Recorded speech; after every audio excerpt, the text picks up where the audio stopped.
There are many words commonly used today to describe political attitudes. We are told there are conservatives, liberals, libertarians, progressives, right-wingers, left-wingers, socialists, fascists, communists and Nazis. In addition, you have political party labels. You might feel that you belong to the Republican Party or the Democrat Party. Likewise, in other nations you have a Labour Party and a Conservative Party, and yet not one person in 1,000 can clearly define the ideology that any of these words represent. They are used primarily as labels to impart an aura of either goodness or badness depending on who uses the words and what emotions they trigger in their minds. Most political debates sound like they originate at the Tower of Babel. Everyone is speaking a different language. The words may sound familiar, but speakers and listeners each have their own private definitions. If we are to make sense of the political agendas that dominate our planet today, we must not allow our thinking to be contaminated by the emotional load of the old vocabulary, because once definitions are commonly understood, most of the disagreements come to an end. To the amazement of those who thought they were bitter ideological opponents, they often find they are actually in basic agreement. It may surprise you to learn that most of the great political debates of our time can be divided into just two viewpoints. All of the rest is fluff. Typically, they focus on whether or not a particular action should be taken, but the real conflict is not about the merits of the action, it is about the principles, the ethical code that justifies or forbids that action. It is a contest between the ethics of collectivism on the one hand and individualism on the other.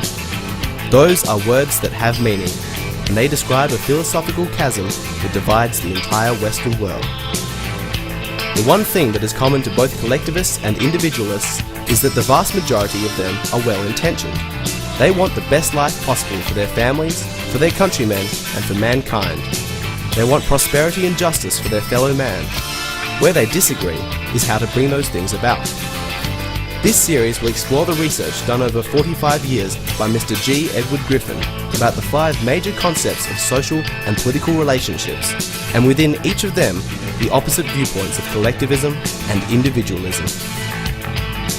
The first of these concerns the origin and nature of human rights. Part 1 of this series will show where rights are derived from. Does an individual have rights simply because a law guarantees them? It is important to determine where rights originate from, both for governments and individuals, because the universal rule is, a right source determines their nature. Where does the justification for protecting those rights come from, and where does an individual or government claim their authority from when they exert force over others in protecting those rights? Part 2 will examine the concept of group supremacy. We will look at the difference between a republic and a democracy and study what it means to be a group. Does a group have groups' rights? Are those rights greater than the individual's rights? And where is this greater good mentality that dictates collectivist policy likely to lead us? In Part 3, we look to the divide between collectivism and individualism regarding coercion versus freedom, primarily a question of charity. The issue of charity is a two-part question. First, what is to be achieved, and then how to achieve it. As mentioned earlier, both sides generally agree on the first part of the question, that charity is good and that we should help less fortunate individuals. However, they disagree on how they should be helped. Collectivists favour a Robin Hood syndrome, using government and taxes to redistribute wealth, and paint individualists as selfish for objecting to this. Individualists, on the other hand, advocate voluntary actions and feel that such use of force undermines the truth of the term charity. In Part 4, we examine equality and inequality under law. Collectivists believe themselves to be social engineers and use government to enforce racial or gender quotas in order to bring about a more equal society. Individualists disagree and state that while we are all unequal, we all deserve the same equality under the law, and to favour one class or race above another is unequal and it further divides society. The final part of this series explores the proper role of government, the difference between an individualist and a collectivist state, and where each government will take its society. By the end of this series, you will be aware of how each new collectivist law, further regulating society, undermines individual freedom and liberty and begins the inevitable slope towards totalitarianism.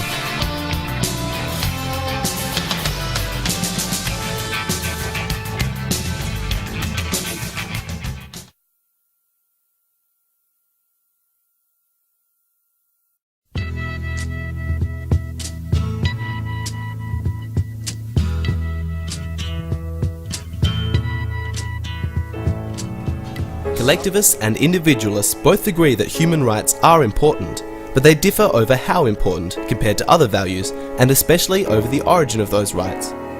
Rights are not tangible entities that can be viewed or measured. They are abstract concepts held in the human mind. They are whatever men agree they are at a given time and place. Because of the great diversity in the concept of human rights, they cannot be defined to everyone's satisfaction. But if we wish to live in a culture with the optimum amount of personal freedom, then we must be serious about a preferred definition of human rights. Because if we have no concept of what our rights should be, then it is likely that we will live under a definition not to our liking. The first thing to understand as we work towards a useful definition of rights is that their source determines their nature. This will be covered in greater detail further along, but the concept needs to be stated here. If we can agree on a source of rights, then we will have little difficulty agreeing on their nature. For example, if a security guard is hired by a gated community to protect the property of its residents, the nature of the guard's activity must be limited to the activities that the residents themselves are entitled to perform. That means the guard may patrol the community and, if necessary, physically deter burglaries and crimes of aggressive violence. But the guard is not authorized to compel residents to send their children to bed by 10 p.m. or to donate to the Red Cross. Why not? Because the residents are the source of the authority. The nature of the authority cannot include any act that is denied to the source, and the residents have no right to compel their neighbors in these matters. In societies that have been sheltered for many generations from war and revolution, it is easy to forget that rights are derived from military power. That is their ultimate source. Initially, rights must be earned on the battlefield. They may be handed to the next generation as a gift, but they are always purchased on the battlefield. The Bill of Rights of the United States Constitution is a classic example. The men who drafted that document were able to do so only because they represented the colonists who defeated the armies of Great Britain. Had they lost the War of Independence, they would have had no opportunity to write a Bill of Rights or anything else except letters of farewell before their execution. Unfortunately, Mao Zedong was right when he said that political power grows from the barrel of a gun. He could just as well have said rights. A man may declare that he has a right to do such and such derived from law or from a constitution or even from God, but in the presence of a criminal or a tyrant with a gun to his head, he has no power to exercise his proclaimed right. Rights are always based on power. If we lose our ability or our willingness to physically defend our rights, we will lose them. Now we come to the chasm between collectivists and individualists. If rights are earned on the battlefield, we may assume that they belong to the winners, but who are they? Do governments win wars, or do the people? If governments win wars and the people merely serve them, as in medieval times, then governments hold the rights and are entitled to grant or deny them to the people. On the other hand, if people win wars and governments merely serve them in this matter, then the people hold rights and are entitled to grant or deny them to governments. If our task is to define rights as we think they should be in a free society, then we must choose between these two concepts. Collectivists choose the concept that rights come from governments and that people are the servants. Individualists are nervous about this assumption because if the state has the power to grant rights, it also has the power to take them away, and that concept is incompatible with personal liberty. The view of individualism was expressed clearly in the United States Declaration of Independence, which said, "We hold these truths to be self-evident, that all men are created equal, that they are endowed by their Creator with certain unalienable rights, that among these are life, liberty, and the pursuit of happiness, that to secure these rights, governments are instituted among men." The assumption is that rights are the innate possession of the people. The purpose of government is not to grant rights, but to secure them and protect them. By contrast, all collectivist political systems embrace the opposite view, that rights are granted by the state. That includes the Nazis, fascists, and communists. It is also a tenet of the United Nations. Article 4 of the UN Covenant on Economic, Social and Cultural Rights says, "The states parties to the present covenant recognize that, in the enjoyment of those rights provided by the state may subject such rights only to such limitations as are determined by law." I repeat, if we accept that the state has the power to grant rights, then we must also agree that it has the power to take them away. Notice the wording of the UN Covenant.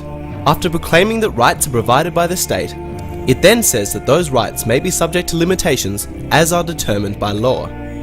In other words, the collectivists at the United Nations presume to grant us our rights, and then, when they are ready to take them away, all they have to do is pass a law authorizing it. Compare that with the Bill of Rights of the United States Constitution. It says that Congress shall pass no law restricting the rights of freedom of speech or religion, peaceful assembly, the right to bear arms and so forth, not except as are determined by law, but no law. The United States Constitution embodies the ethic of individualism. The UN embodies the ethic of collectivism, and what a difference it makes. We can see that individualists believe that the state cannot have any legitimate powers unless they are given it by the citizens. Another way of putting it is that governments may only do those things that their citizens also have a right to do. If individuals don't have a right to perform a certain act, then they can't grant that power to their elected representatives. They can't delegate what they don't have. It makes no matter how many of them there may be. If none of them have a specified power to delegate, then a million of them don't have it either. Let us use an extreme example of 3 men afloat at sea struggling over a piece of debris that will only support 2 of them. Both collectivists and individualists would say that the 2 men would be justified in overpowering the third. The collectivist points out the greater good for the greater number. However, if we simplify the example so that there are only 2 men and the debris will only support 1 of them, we can see that an individual would still be justified in overpowering the other, because the right to self-survival is paramount. We can see that in the original example, there is no need for any group right to justify overpowering the third individual. When each man acts, they do it for their own individual right of self-survival. Using physical force to protect our lives, liberty, and property is the legitimate function of government, because that power is derived from the people as individuals. It does not arise from the group. Here's a more typical example. If government officials decide one day that no one should work on a Sunday, and even assuming the community generally supports their decision, where would they get the authority to use the police power of the state to enforce such a decree? Individual citizens don't have a right to compel their neighbours not to work, so they can't delegate that right to their governments. So where then would the state get the authority? The answer is that it would come from itself. It would be self-generated. When governments claim to derive their authority from any source other than the governed, it always leads to the destruction of liberty. Preventing men from working on a Sunday would not seem to be a great threat to freedom, but once the principle is established, it opens the door for more edicts, and more, until freedom is gone. If we accept that the state or any group has the right to do things that individuals alone do not have the right to do, then we have unwittingly endorsed the concept that rights are not intrinsic to the individual, and that they in fact do originate with the state. Once we accept that, we are on the road to tyranny. As we shall see in Part 2, collectivists are not concerned over such picky issues. They believe that governments do in fact have powers that are greater than those of the citizens, and the source of those powers, they say, is not the individuals in society, but society itself.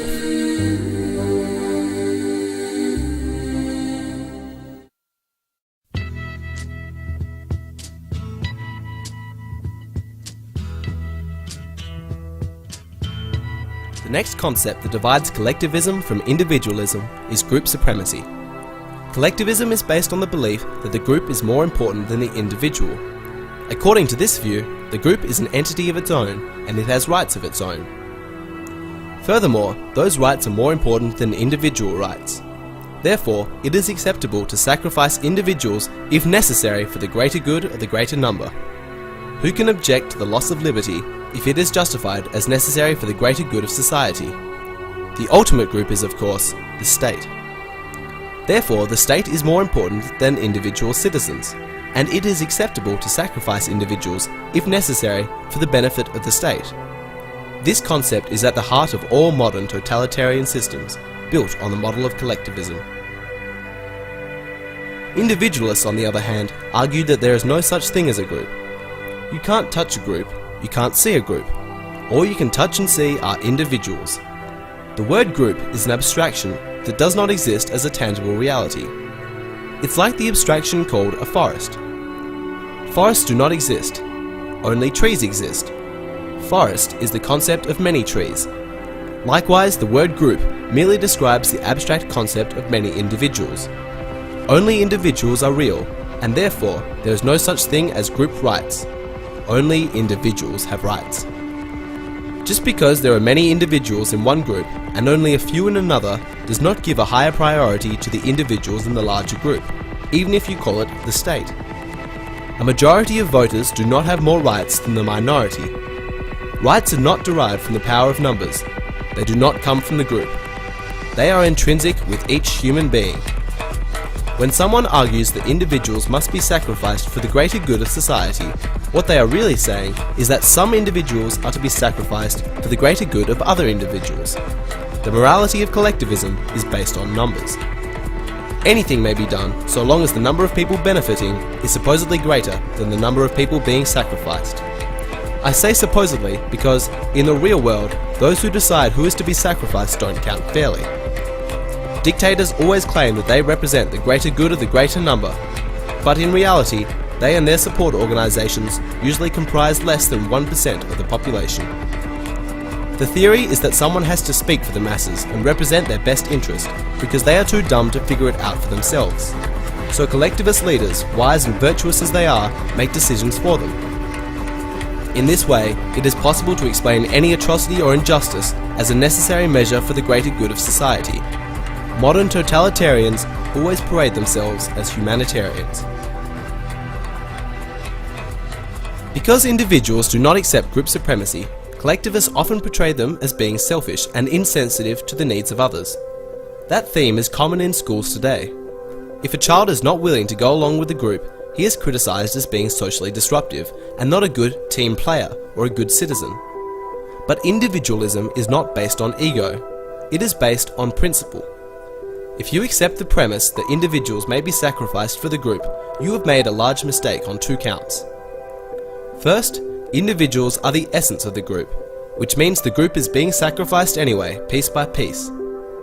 Secondly, the underlying principle is deadly. Today, the individual being sacrificed may be unknown to you or even someone you dislike. Tomorrow, it could be you. It takes but a moment's reflection to realize that the greater good of the greater number is not achieved by sacrificing individuals, but by protecting individuals.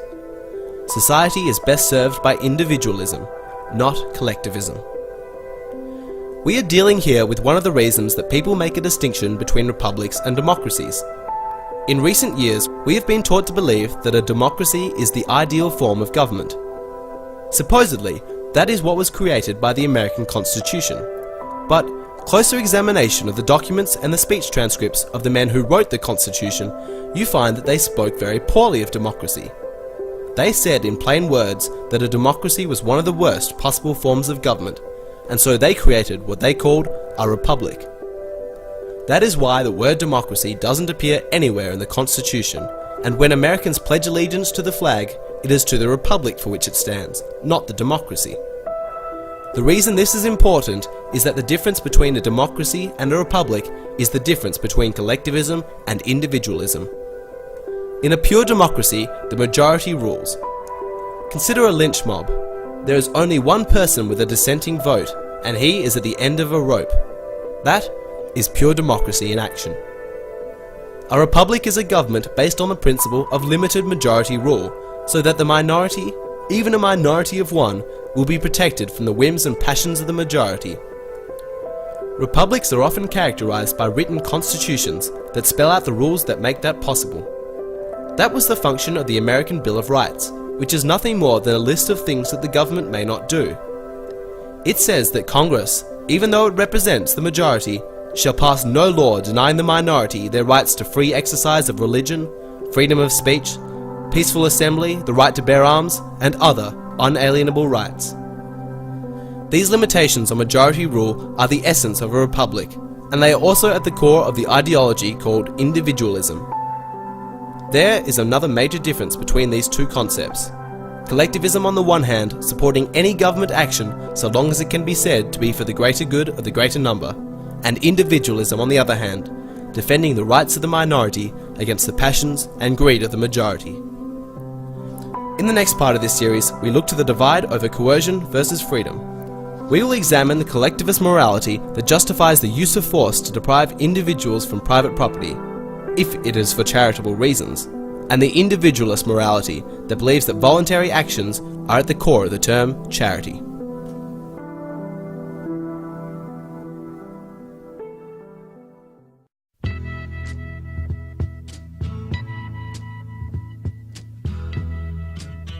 The third concept that divides collectivism from individualism has to do with responsibilities and freedom of choice. We have spoken about the origin of rights, but there is a similar issue involving the origin of responsibilities. Rights and responsibilities go together. If you value the right to live your own life without others telling you what to do, then you must assume the responsibility to be independent and to provide for yourself without expecting others to take care of you. Rights and responsibilities are merely different sides of the same coin. If only individuals have rights, then it follows that only individuals have responsibilities. If groups have rights, then groups also have responsibilities, and therein lies one of the greatest ideological challenges of our modern age. Individualists are the champions of individual rights.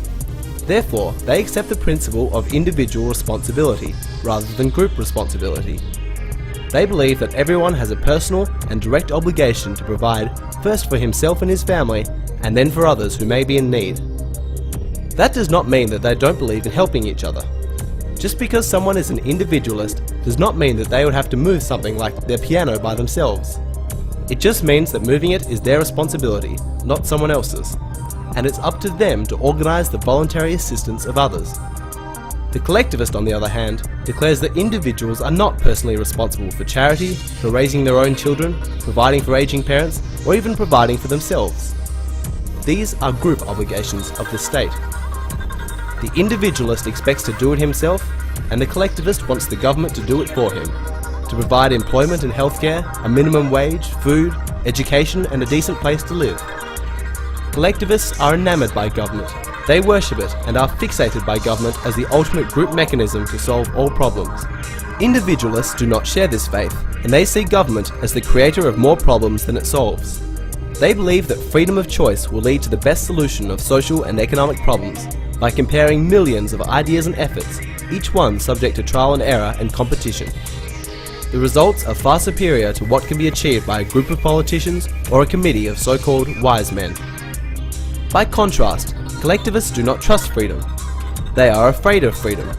They are convinced that freedom may be alright in small matters such as what colour socks you want to wear, but when it comes to important issues such as the money supply, banking practices, investments, insurance programs, healthcare, education and so on, freedom will not work. These things, they say, simply must be controlled by the government. Otherwise, there would be chaos. There are two reasons for the popularity of this concept. The first is that most of us have been educated in government schools, and this is what we were taught. The second is that the government is the one group that can legally force everyone to participate. It has the power of taxation, backed by jails and force of arms to compel everyone to fall in line, and that is a very appealing concept to the intellectual who pitches himself as a social engineer. They believe it is their obligation to mankind as the enlightened ones to make decisions on the behalf of society, for most are too dumb to know what their own best interests are.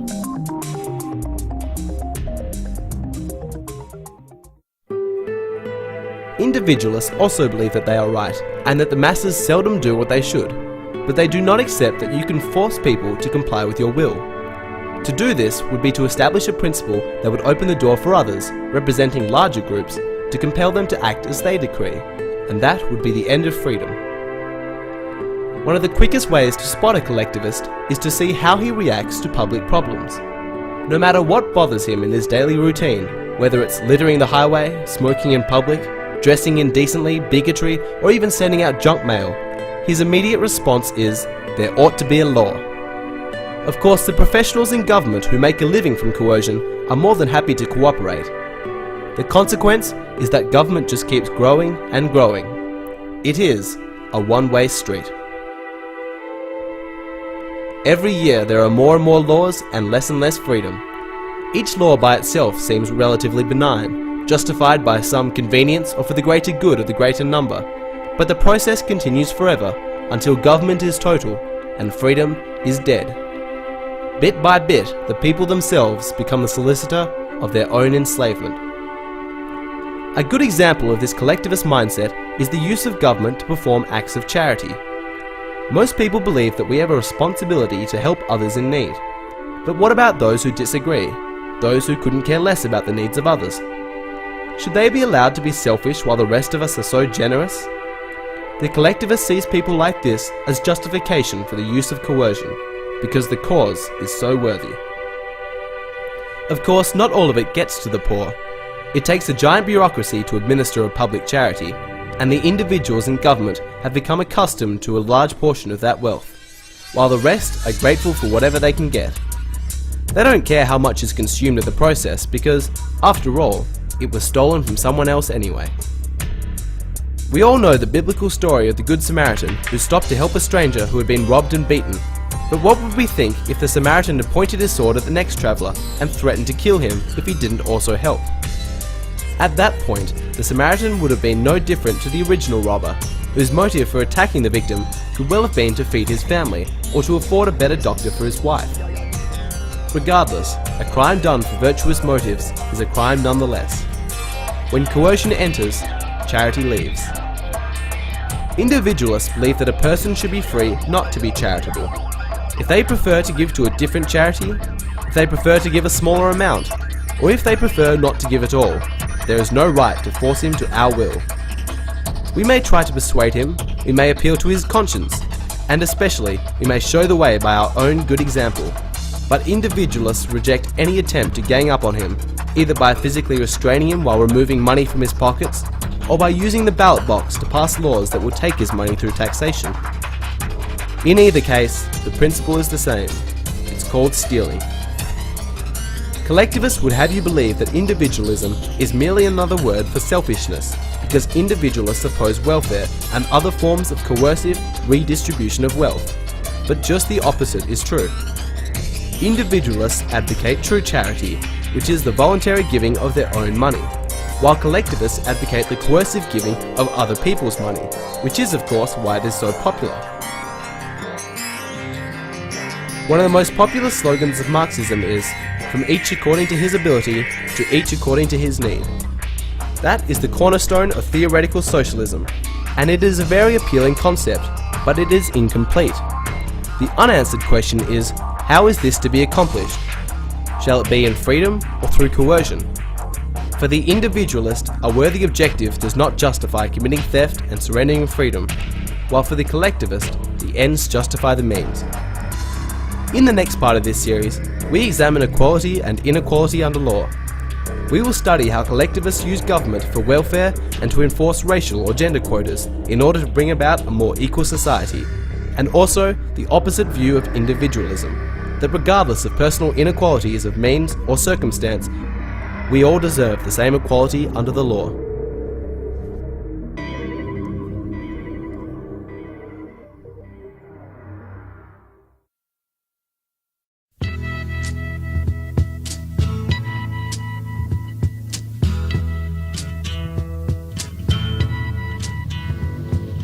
The next concept that divides collectivism from individualism has to do with the way that people are treated under the law. Individualists believe that no two people are exactly alike, and that each one is superior or inferior to others in a huge variety of ways, but that under the law, they should all be treated equally. Collectivists believe that the law should treat people unequally in order to bring about desirable changes in society. They view the world as tragically imperfect. They see poverty and suffering and injustice, and they conclude that something must be done to alter the forces that have produced these effects. They think of themselves as social engineers who have the wisdom to restructure society to a more humane and logical order. To do this, they must interfere in the affairs of men at all levels and redirect their activities according to the master plan. That means they must redistribute wealth and use the police power of the state to enforce prescribed behaviour. The consequence of this mindset can be seen everywhere in society today.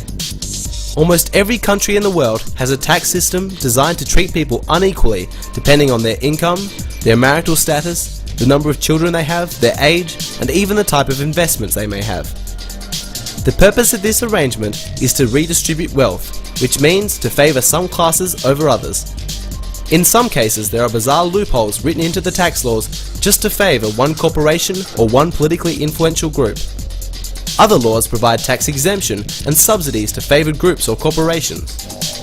Inequality is the sole purpose of these laws.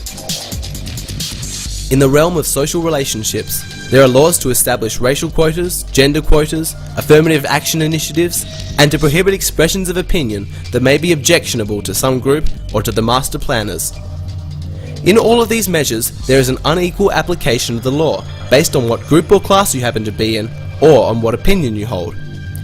We are told that all of this is necessary to accomplish a desirable change in society, and yet, after more than 100 years of social engineering, there is not one place on the globe where collectivists can point with pride and show where their master plan has actually worked as they predicted.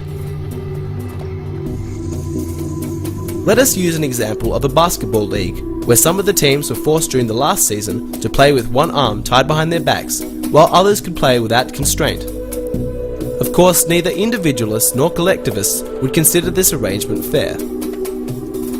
Now suppose that someone proposed for the next several seasons, those teams whose players had been untied were now to play all of their games with one arm tied behind their backs, while those who had been tied up now had both arms free.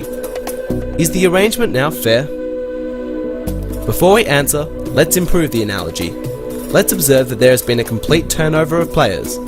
All those who played in the first set of games have retired. The current players, therefore, are newcomers, none of whom were involved in the original practice.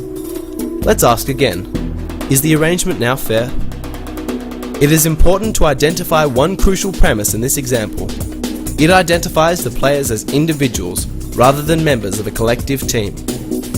Let us use a more contemporary example of groups who, historically, have had the rules of the game biased against them, such as the indigenous peoples of Australia and Canada or the Native Americans of the United States. Their struggle has been against the racism and inequality that inhibits their opportunities. Both collectivists and individualists would agree that the rules of the game need to be changed so that they can play with both hands untied. But what would we say if collectivists went even further and changed the rules so that the ancestors of native people were guaranteed employment, given welfare payments, or even made exempt from paying taxes just because they belong to the group, regardless of how well off the individual may be? In their quest for equal rights, is the collectivist strategy for swapping negative inequality for positive inequality likely to be successful? The individualist believes that this path breeds further resentment as it continues the fostering of a society that only sees each other as members of groups, eternally different and forever struggling for preferential treatment under the law at the expense of others. There have been many books written about the collectivist utopia, but they have never materialized in the real world. Wherever collectivism has been applied, the results have always been more poverty than before, more suffering than before, and certainly more injustice than before. Individualism is based on the premise that all citizens should be equal under law, regardless of their race, religion, gender, or political opinion. No class should be given preferential treatment, regardless of the merit or popularity of its cause.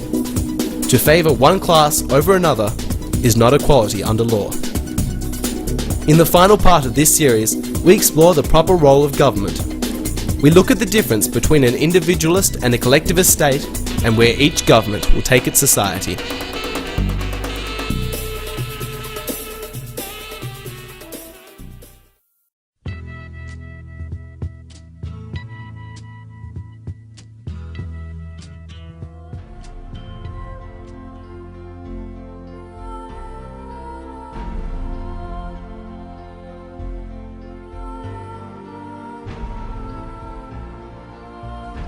The time has come to do away with all the confusing definitions, the illusion of opposites, and the myth that the world is too complicated to properly understand. All of these issues are far more simple than we could have imagined. There is the approach of collectivism and the approach of individualism. Now that we have examined the true origin of human rights, the fallacy of group supremacy, the immorality of using coercion, and the need for equality under law, one question remains. What is the proper role of government? Collectivists believe that the proper role of government should be positive, that that the state should take the initiative in all aspects of the affairs of men, that it should be aggressive, lead, and provide. It should be the great organizer of society. Individualists believe that the proper function of government is negative and defensive. It is not to provide, but to protect. For if the state is granted the power to provide for some, it must also be able to take from others. And once that power is granted, there are those who will seek it for their advantage. It always leads to legalized plunder and the loss of freedom. If the government is powerful enough to give us everything we want, it is also powerful enough to take from us everything we have. Therefore, the proper function of government is to protect the lives, liberty, and property of its citizens, and nothing more. We hear a lot today about right-wingers versus left-wingers, but what do these terms really mean? For example, we are told that communists and socialists are at the extreme left, and that Nazis and fascists are on the extreme right. Here we have this image of two powerful ideological adversaries pitted against each other, and the impression is that somehow they are opposites. But what is the difference? They are not opposites at all. They are the same. The insignias may be different, but when you analyze communism and Nazism, they both embody the principles of socialism. Communists are clear that they embody socialism, and the Nazi movement in Germany was actually called the National Socialist Party. Communists believe in international socialism, whereas Nazis advocate national socialism. Communists promote class hatred and class conflict to motivate loyalty and the blind obedience of their followers, whereas the Nazis use race conflict and race hatred to accomplish the same objective. Other than that, there is no difference between communism and Nazism. They are both the epitome of collectivism, and yet we are told that they are supposedly at opposite ends of the spectrum. There is only one thing that makes sense in constructing a political spectrum, and that is to put zero government at one end of the line and 100% at the other. Now we have something that we can comprehend. Those who believe in zero government are the anarchists, while those who believe in total government are the totalitarians. With that definition, we find that communism and Nazism are together at the same end. They are both totalitarian. Why? Because they are both based on the model of collectivism. Communism, Nazism, fascism and socialism all gravitate towards bigger and bigger government because that is the logical extension of their common ideology. Under collectivism, all problems are the responsibility of the state and must be solved by the state. The more problems there are, the more powerful the state must become. If you accept the principle that government must solve society's problems, you get on the slippery slope and there is no place to stop until you reach all the way to the end of the scale, which is total government. Regardless of what name you give it, regardless of how you relabel it to make it seem new or different, collectivism is totalitarianism. In fact, the straight line concept of a political spectrum is somewhat misleading. It is really a circle. You can take the straight line with 100% government at one end and zero at the other, bend it round and touch the ends at the top. Now it is a circle because under anarchy, when there is no government, you have absolute rule by those with the biggest fists and the most powerful weapons. So you jump from zero government to totalitarianism in a flash. They meet at the top. When dealing with a circle, the only logical place for us to be is somewhere in the middle of the extremes. We need social and political organisation, of course, but it must be built on individualism, an ideology with an affinity to that part of the spectrum with the least amount of government possible, instead of collectivism with an affinity at the other end of the spectrum with the most amount of government possible. That government is best which governs least. There's something happening here, but what it is ain't exactly clear. There's a man with a gun over there, telling me I got to beware. I think it's time we stop. Children, what's that sound? Everybody look what's going